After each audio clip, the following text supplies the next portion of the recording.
आदिवासी विकास विभागातील शासकीय आश्रमशाळेतील जे काही शिक्षक आहेत तसेच कर्मचारी यांचा खाजगीकरणाविरुद्ध या आदिवासी बांधवांचा हा लढा तीव्र होताना दिसत आहे। गेल्या 97 दिवसांपासून म्हणजे जवळपास 3.25 महिन्यांपासून हे कर्मचारी आदिवासी विकास विभागाच्या कार्यालयासमोर आंदोलनाला बसले आहेत। आपण या ठिकाणी बघू शकतात मच्छरदानीमध्ये हे कर्मचारी या ठिकाणी रस्त्यावरती आंदोलन आहे ते त्यांचं सुरू आहे। त्यानंतर या ठिकाणी जर तुम्ही बघितलं तर पारंपरिक पद्धतीने चूल पेटवून या ठिकाणी ते स्वयंपाक या त्यांच्या सर्व जे काही कर्मचारी यांचा तो स्वयंपाक करताय जे आंदोलन करते यांचा हा स्वयंपाक या ठिकाणी चालू आहे आणि हा लढा गेल्या 97 दिवसांपासून सुरू आहे। यामध्ये शासनाने अजूनही कुठल्याही यांच्या ज्या मागण्या आहेत त्या कुठेही आश्वासनाची पूर्तता केलेली नाही आहे। गेल्या 97 दिवसापासून हे असेच या ठिकाणी अविरतपणे आंदोलन यांचं जे ते सुरू आहे आणि शासन याकडे कुठलंही लक्ष देत नाही। आपल्यासोबत स्वतः आंदोलन करते आहेत, आपण जाणून घेऊया काय भावना आहेत त्यांच्या।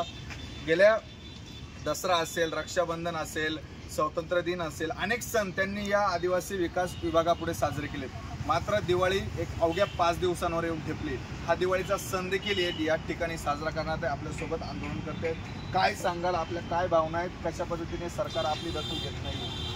आमच्या प्रमुख मागण्या अशा आहेत की शासनाने आमच्या विरोधात 21 मे 2025 रोजी जो खाजगीकरणाचा GR काढला त्या संदर्भात आम्ही हा आंदोलन जून 2013 पासून हे केलं आम्ही आणि पायी प्रोग्रेस फाटा ते शिवाजी तक टर्मिनलपर्यंत आम्ही पायी आंदोलन काढलं आणि आम्हाला स्वतः आदिवासी विकास मंत्री विखे साहेब यांनी स्वतः भेट देऊन आम्हाला सांगलं की मग तुमच्या मागण्या आम्ही लवकर मार्ग लावू, पण अद्यापर्यंत कुठलीही आमची मागणी शासनानं मंजूर केलेली नाही।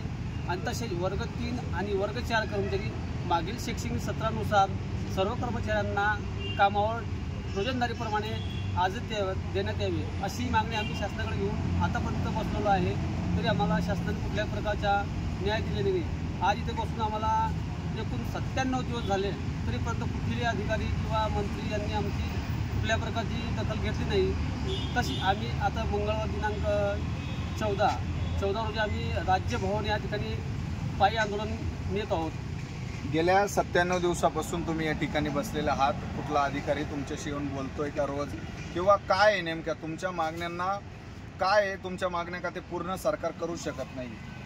यापूर्वी जे कॅबिनेटमध्ये मुख्यमंत्री साहेबांसोबत कॅबिनेट मिटिंग झाली त्या मिटिंगमध्ये मुख्यमंत्री साहेबांनी सांगितलं आम्हाला की तुमच्या ज्या मागण्या आहेत त्या मागण्या आम्ही लवकर मंजूर करू, पण एवढी मिटिंगसुद्धा होऊन मुख्यमंत्रीसुद्धा आम्हाला न्याय देऊ शकले नाही। या संदर्भामध्ये किती आंदोलन करते आहेत आणि कुठून कुठून आंदोलन करते या ठिकाणी थांबलेले? पूर्ण एकूण 4200 कर्मचारी आहे पूर्ण महाराष्ट्रामधून आहे।